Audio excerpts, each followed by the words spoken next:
Mr. Speaker, the Veterans Access to Child Care Act would make permanent the VA's child care pilot program, allowing more veterans to access cost-free child care when they receive mental or other intensive health care treatment through the VA.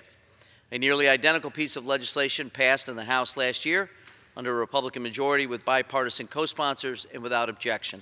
It is my hope that this Congress will support these efforts to make it easier for our brave service members to get the care they need while supporting their families. Millions of working families across the nation are struggling to afford the rising cost of child care.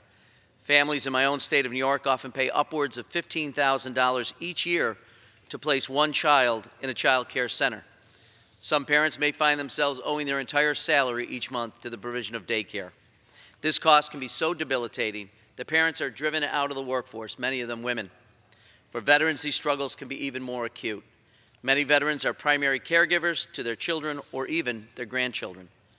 These brave men and women rely on the VA for their health care, but many of them are forced to miss appointments or forego treatment altogether because they have no child care options. For many, that can be devastating. We have seen the harm that can be done when military veterans do not receive high-quality mental health services. This nation is facing a crisis. Each day, 20 American veterans take their own life.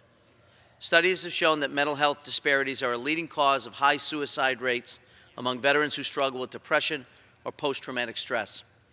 The Department of Veterans Affairs has shown that the suicide rate has increased faster among those veterans who have not recently received treatment through the VA system. Addressing inadequate access to life-saving mental health and intensive health services is critical as we seek to reform our veterans' health system, and we know that making care more accessible will save lives. Currently, the Department of Veterans Affairs operates a pilot program to provide cost-free child care to help primary caregivers seeking mental illness and mental health treatment at selected VA facilities across the country. This program has been extended by Congress several times and has provided care for more than 10,000 children already. Congress now has the opportunity to extend not only this pilot, but to expand this essential service to every VA facility in the nation. This will allow thousands more veterans to receive cost-free child care, ensuring that they never have to choose between caring for their family over caring for their own mental health well-being. This legislation is especially important for female veterans across the nation, many of whom are single parents or primary caregivers. An increasing number of female veterans have been in combat. 1 in 5 female veterans seen by the VA report military sexual trauma. It is clear that female veterans face unique health challenges and unique barriers to accessing the care they need.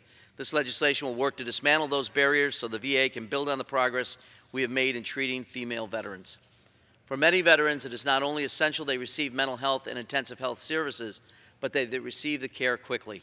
When facing a serious mental health crisis, veterans shouldn't have to worry about their babysitter dropping out, or how they will pay for a day of daycare, or how to find someone to take care of their child while they go to the hospital or receive services. We must ensure that the men and women that have laid their lives on the line for our nation have timely access to the life-saving services they need and that we have promised to provide. Mr. Speaker, I urge my colleagues to vote for this rule and the underlying legislation, and I reserve the balance of my time.